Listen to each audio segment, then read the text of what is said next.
with his new podcast series, Chris Hagan is not dead yet. Hello. New year, new you, new you. You, E-W-E. Everything will be explained. So hello, and happy new year. Balloons, explosions. A bit of word of warning here. Just if you do hear something that sounds like a gunshot, it's because I'm sitting by my pool in the countryside, surrounded by balloons because we had a kid's birthday party and I'm too lazy to take them down and they keep exploding. So it might sound like I get shot in the middle of this podcast, but trust me, I'm not being shot. So anyway, Happy New Year, you wonderful, complicated, slightly exhausted humans, I'm sure.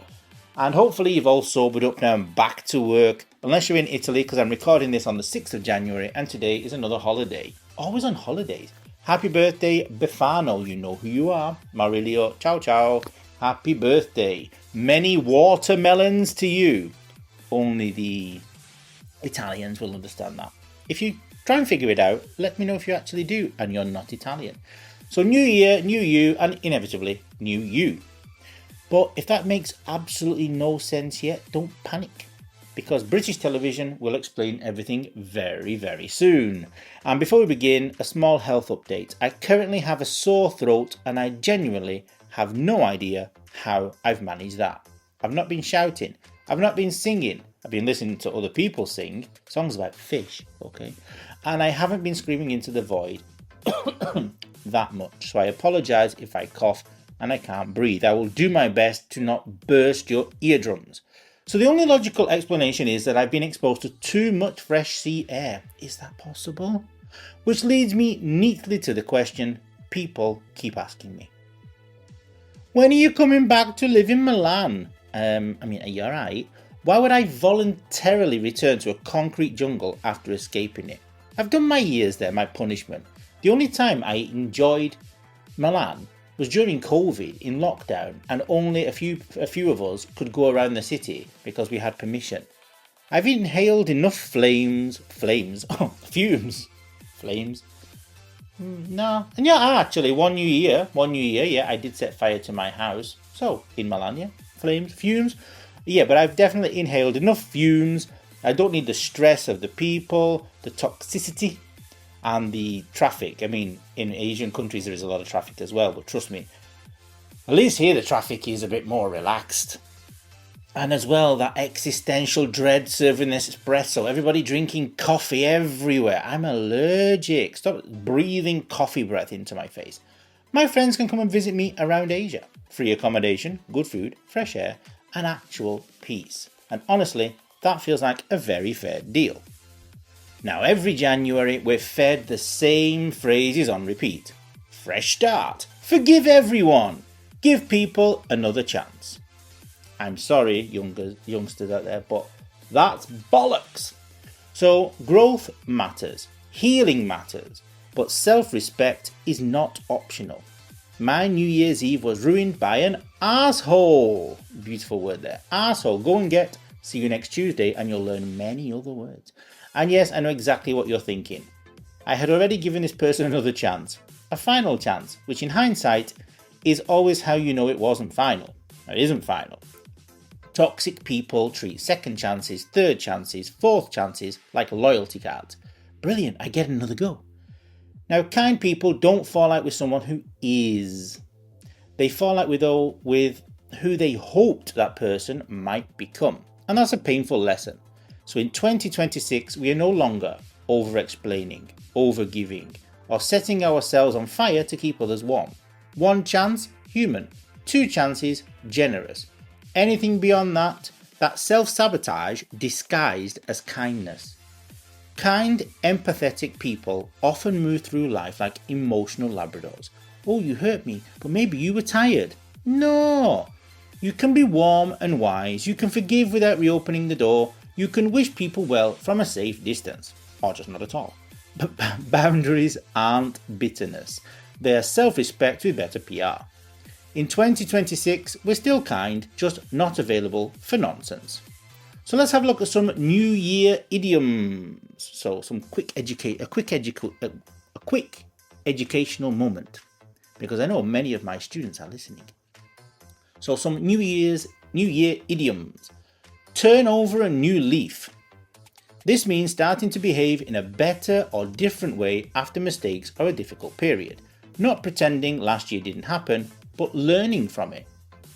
Out with the old, in with the new. Removing what no longer serves you and replacing it with something better.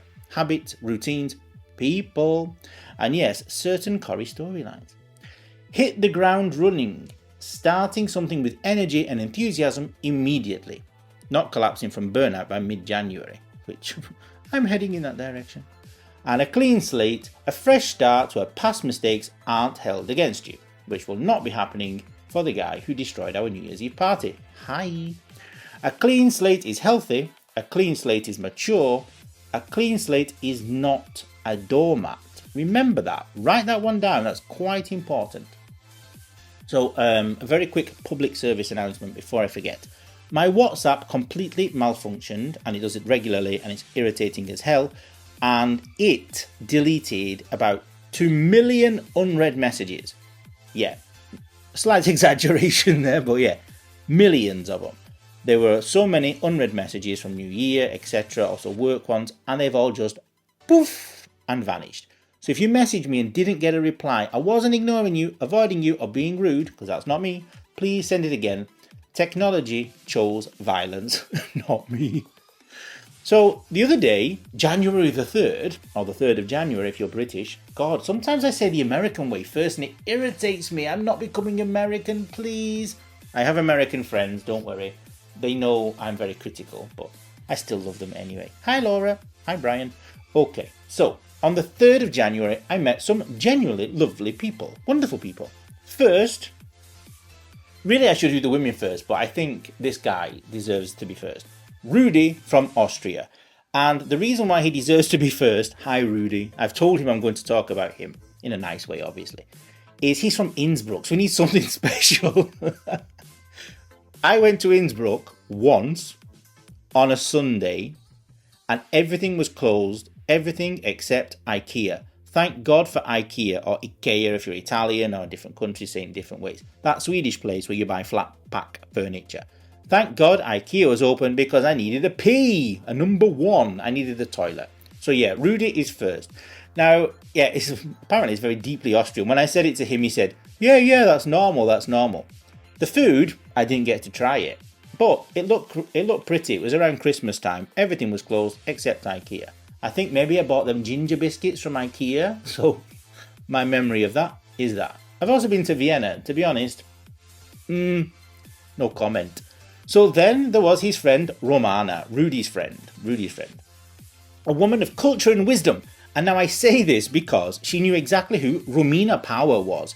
Now, if you don't know who Romina Power was, go and check her out. Also Albano. I went to his concert, the longest concert of my life.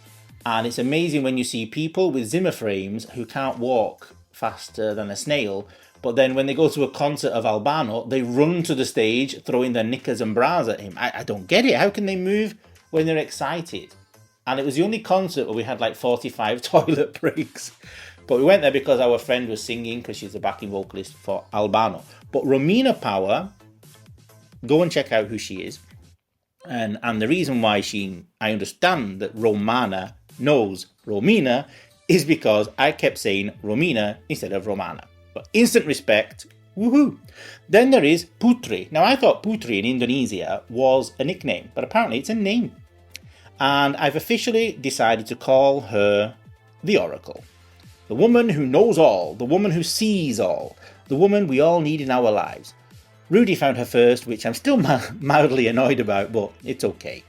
They're very, very good people. And so a big hello to Rudy, Romana and Putri. And hopefully we'll see you very soon. Also, there was a blonde guy whose name I don't remember, who I think is a surfer, who has a bar, but I've not been able to find out the information about where his bar is, and so I will not be including it in the podcast. But hello, and thank you for playing pool. And when we were playing pool, we also taught some kids how to play pool too, and so it's a great night, all fun, woohoo, and the beer was cheap and flowing and cold. Now let's get to Corriedale. Now last night, Corriedale was on television. Now, what is Corriedale? Well, it's something truly historic, and I've been saying this for years now. Why don't Coronation Street and Emmerdale get together? They live near each other. They have to meet at some point. A crossover. This isn't just British television. This is British cultural history.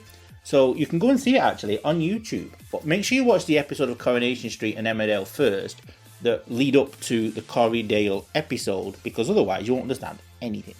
So Emmerdale, which is originally Emmerdale Farm, brings us beautifully to the U. What's a U?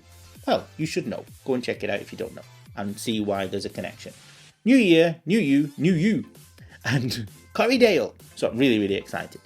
Now, I've not seen the episode yet because because it's historical, I don't want to watch it yet. I don't know why. I actually even have friends in both programs, and I'm here thinking, I don't want to know. But the thing is, many of my friends have told me what happened because they filmed it, obviously, not last night. And so I know, but I don't want to watch it yet. I want to save it. I want to have a nice glass of wine by my pool with exploding balloons, which might add to the drama because it's quite a strong episode, directed beautifully, apparently. But I will let you know. But you go and see it anyway, before me, probably. Now, talking about Coronation Street, I also want to say the New Year's Eve Coronation Street episode was perfection. Many of the cast all together for Debbie's wedding. Now, the actors in Coronation Street, I've said this all my life to everybody, they're all like Hollywood actors. They're better than bloody these people you see in films. And definitely better than soap operas like Beautiful, which used to be called The Bold and the Beautiful. Coronation Street and Emmerdale definitely need to be watched. Even by future actors who want to be an actor. Watch these people. They're bloody geniuses. I can't act to save my life. Maybe to save my life I could try. But I would stink at it. I would be terrible. Remember at school I had to do drama. Okay, I can present, I can talk, I can be on television, I can dance, sing, do what I need to do. But acting, pretending to be somebody else, I just get embarrassed as hell. I remember I had to sit on a bench at school. There was this thing in drama class. I don't even remember the drama teacher's name. From trauma, I deleted it. And I had to sit on a bench in front of David Bent. Hi, David Bent, wherever you are. Where are you? And we had to pretend to be two different people meeting in a park. And I just couldn't, because I was looking at David. In fact, when I watch my friends on television, they're still my friends. And the worst thing is, some of them have the same bloody name in the show as they do in real life. Another little question for all Corrie directors out there and producers and also Emmerdale. Why, now I know why, but if you want to make it a bit more realistic, have two people on the street or in Emmerdale with the same name. There's a million Chris's, a million Johns, a million Steves, but in every show there's only one Ryan, for example, only one Carla, for example. But two, make it a bit more realistic. But still, it is the best show ever. And this Corriedale, we have to watch it. You have to watch it. And I'll tell you something, I'm not. I'm an avid religious Corrie viewer, even when I'm around the world. I need it. It's like my drugs. I'm not justifying drugs. It's like my drug. I'm addicted. I need it. It brings me back to my home. But even if you're not a fan of Emmerdale, for example, or vice versa, you watch Emmerdale and you're not a fan of Corrie, I'm sure this episode, which I'm still not watching yet, will make me want to watch both shows all the time, which means I'll have no life left. But yeah, still, it's really exciting and it's historical. And even if you don't know what they're saying most of the time, on YouTube you can put the subtitles so you can actually understand what it is. And if somebody doesn't understand how big this crossover is, then I simply don't trust them. So now I want to talk about cultural dilemmas, because I've had a couple of these in the past few days. So let's start off with the fact that living in different countries, especially as a European in Asia, where I am at the minute, raises cultural dilemmas. Now, how do you help someone without saying, I understand more than you think, without giving away secrets about yourself or your personal feelings because you want to concentrate and focus on the person talking to you? Now, in some cultures, what feels normal to you is seen as shameful, disgraceful, immoral, or completely unacceptable. Recently, somebody told me they feel scared, traumatized, because of who they are and what they feel is considered wrong in the culture they live in. Now that just breaks my heart, and it's not just Asia. In some parts of Italy as well, some valleys where I used to go to regularly, it's considered madness if a child wants to leave the village, move abroad, or go to a big city. They think you need a passport to exit the valley. So what's normal in one place is a scandal in another. Now I'm not religious, but I'll say this clearly. Any God that judges you for being you is no God of mine. Okay? As long as you don't kill, abuse, harm, or disrespect others, you should be allowed to live your life as you choose, not as others scare you into living it. And this is important. It is our responsibility to make future generations feel safer and more at ease with themselves. These days there are many youngsters going off the rails, becoming rebels, etc. because they don't know how to behave. They're not educated, they're not disciplined in a bad way, but they're not disciplined, they're not told, don't do that. For example, the other day, 2 kids who were with me threw, they had 2 ice creams, and they threw the ice cream cone paper on the floor. I didn't even need to speak because I've told them before. I just looked at them, they knew what they'd done, they picked it up and put it in the bin. And one of these kids actually went to another guy and said, sorry, I think you dropped something when he threw litter on the floor. This is education. This is making the future better. For example, if you throw litter on the floor where you live, if you don't respect your country, why the hell should other people respect it? If you don't respect other people, why should other people respect you? No. It's crazy. It drives me insane. I should be a politician. No, God, no. No, politician. No. But it really, really makes me go crazy. And so we need to make the future generations feel safer. And like I said, more at ease with themselves. Not smaller, not quieter, not ashamed. Thankfully, the younger generation has some intelligent people in it. Well, hopefully more than some. But also, not really. Some older people still believe, for example, Brexit was a great idea. Hi Dad, thanks for voting for Brexit. Or that refugees are dangerous. Or that religion explains crime. Or that religion makes people a bad person. No, that logic is absurd. For example, you will find online if you type on Google, just for example, these are examples, obviously, I'm not offending anybody, I'm speaking facts here. You will find online that most rapists in 2025 are men. Does that mean that all men are rapists? No, it doesn't. And some criminals are migrants. That does not make migrants criminals. And some religious extremists commit violence. That does not define an entire faith. Group identity does not equal guilt. We need less fear and more thinking. I'm thinking with your brains these days instead of thinking with other parts of your bodies. So while we're here, let's talk about this thing that I keep harping on about. Respect. Respect is not automatic just because of age. Recently, an older woman stood in front of me in my own home. We're getting to the proper not dead yet, proper. Okay. An old woman stood in front of me in my own home, demanding money and blocking my way until I give her money. She'd been invited into my home. And so, she disrespected boundaries. In fact, she just kept repeating, give me money, give me money, give me money. And even I tried to make it into a joke saying, no, at Christmas time, older people give gifts to the younger ones, not the opposite, ha ha ha. Her face didn't change. Give me money, give me money. You're from Europe, give me money. Now, this woman is Indonesian, okay, but because of her behaviour, I'm not going to judge every Indonesian grandma like her. It's not correct. This woman, I'm not going to say anything bad, but you can imagine what I want to say, was very, very, very disrespectful. She came into my home and basically treated me like a cash machine, like an ATM. Give me money, give me money, give me money.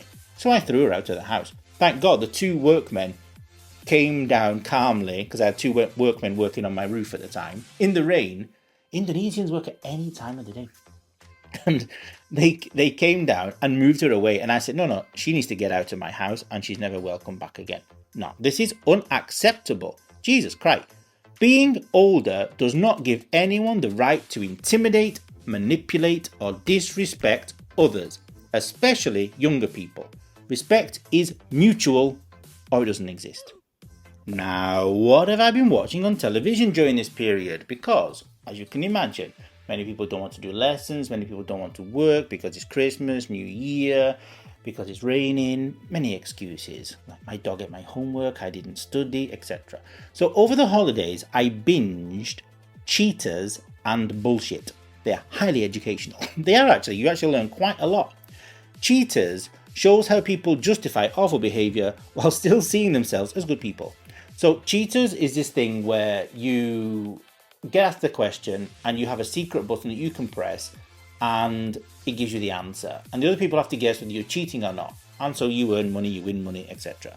And Bullshit, it's an American show where you answer a question a bit like, what was it called? Who Wants to Be a Millionaire? And then you have to bullshit these three people by telling them you got it right and why you know it was right. And they need to understand if you're lying, bullshitting, or not. So I need people to tell me what other stuff can I watch, because during these dead hours, what can I watch? Netflix, Amazon Prime. I'm sorry, Amazon, but I'm losing interest. There's nothing interesting on Amazon Prime unless I'm just not finding it. Netflix, okay, even Netflix, I've seen most of the things. I don't know, because when I see the previews and the trailers, they just don't entice me. So now let's go back to the 3rd of January, where it's a pretty shitty period for me, New Year's Eve anyway, because many things happened in life and so etc, etc. We all have bad times in life. And I think these three kids who were with me pretended not to know how to play pool. So like I said earlier, I was playing pool with this blonde guy, this surfer guy who has a bar, whose name I don't remember because it was some complicated thing. I didn't give him a nickname in time, and he has a bar somewhere. So go and find him because I don't know. And I was playing pool with him, and this 19-year-old kid who was with us, teenager, came over to play as well. And I said, but do you know how to play? No. And he was better than me. Then the morning after, the 8-year-old and the 11-year-old who were with us, the 8-year-old birthday boy, happy birthday, again, were with us, and they started playing. Oh, I don't know how to play. So me, like a good old Uncle Chris, attempted to teach his kids, and again they were better than me. I don't get it. So I think because I've been through a shitty period, I needed a bit of an ego boost. But they knew very, very well, suspiciously well. So I'm convinced they all lied to me to make me feel special. So sometimes a little white lie is cute. That's emotional intelligence. Respect. Now, before anyone accuses me of lacking cultural contribution, let me clarify something very important. I recently started forcing 3 children, but this is not a bad thing, don't worry, to do truly essential choreography. Okay. To get them into the world of dance, the world of entertainment that you all know that I live in, I work in, etc, etc. So, we need to educate the next generation, and so we might as well do it properly. So what did I choose? Are you ready? I chose 3 beautiful, essential songs with amazing choreography to force these kids to learn. And they learnt it, and they're doing really well. So naturally, the first one is Chips, 1001 Arabian Nights. Or is it Arabian Nights 1001? Don't remember. Second one, Fleur East, fantastic woman. From the minute I saw her, I knew she was a diva. Sax the instrument. Nothing pornographic there. And because safeguarding standards clearly slipped for a moment, Fast Food Rockers, the fast food song. McDonald's, Kentucky Fried Chicken and Pizza Hut. If you don't know it, you need to check out these songs. So this, ladies and gentlemen, is education in its finest form. So let's start with Chips. For those who don't know, Chips were a Dutch pop group who burst onto the European scene in the early 2000s with 1001 Arabian Nights. A song that made absolutely no sense lyrically, culturally or geographically, and yet a banger, pure chaos, synths everywhere, and it was really, really good. Where are Chips now? Gone. Where are they? But where are they? Well, really, they do still exist on YouTube, in gay clubs at 2 a.m, and in the hearts of people who understand camp. Cultural legacy? Immeasurably. Now, Fleur East. This is important because Fleur East is not a novelty act. She came from the X Factor UK, absolutely demolished the competition with power, confidence, and a stage presence that made everyone else look like they were waiting for a bus in front of Iceland. I mean, how on? Sax is bold, confident, and a song that basically says, I'm here, I am loud, deal with it, alright? Which frankly is an excellent message for kids, especially girls, but also for boys. And where is she now? She's still performing, still relevant, still booked, and still glowing. She's done TV presenting, radio, music, and has somehow managed to survive British media without being chewed up and spat out, which is a skill in itself. Teaching kids the flurries routine felt responsible for me, like I could justify this in court. So let's go to the fast food rockers, talking of responsible. So, the fast food rockers, the fast food song, if you don't know it, congratulations. Your soul may still be intact, slightly. This was early 2000s novelty pop at its most unhinged. A song entirely about ordering food from McDonald's, Kentucky Fried Chicken, and Pizza Hut. There's no message, there's no metaphor. There's just chips, chicken, and pizza. That is it. Now, where are they now? Nowhere. They existed for about 5 minutes, sold a ridiculous number of records, and disappeared into pop history like, right, that's enough of that, bye, I'm off to McDonald's. Or did they go to Pizza Hut or KFC? Where did they go? Now, watching these kids learn the routines, getting confident, laughing at mistakes, not caring how they looked, was actually quite moving. They weren't self-conscious, they weren't ashamed, and they weren't worried about judgment. They were just being themselves. And that ties back to everything I've been talking about. Somewhere along the way, adults take joy, expression, and movement and tell people, that's embarrassing, that's childish, don't do that. Why? These kids danced like nobody was watching because nobody was judging. That's the world we should be protecting. So yes, Arabian Nights, Sax, and the fast food song. History, culture, education, you're welcome. Just real, this weekend I want to go horse riding. Preferably along a nice quiet beach. No sunbathers, no crowds, just a horse, the sea, and my thoughts. That's the energy I want in 2026. More space and less noise. Now, there's a big project launching this year, still secret, but you've seen the teasers. And there's more coming, built slowly, carefully. Because 2026 isn't loud, it's intentional. If it doesn't fit the life I'm building, it's not coming with me. So here's the energy for 2026. Fewer explanations, stronger boundaries, more compassion, more thinking, helping each other across cultures, generations, and beliefs. New year, new you, new you. Now you understand why. And still kind, still warm, just not available for nonsense or assholes. So remember, go and buy my book. See you next Tuesday. Learn more words like asshole. And so here's to making 2026 better, not just for us, but also for those coming after us.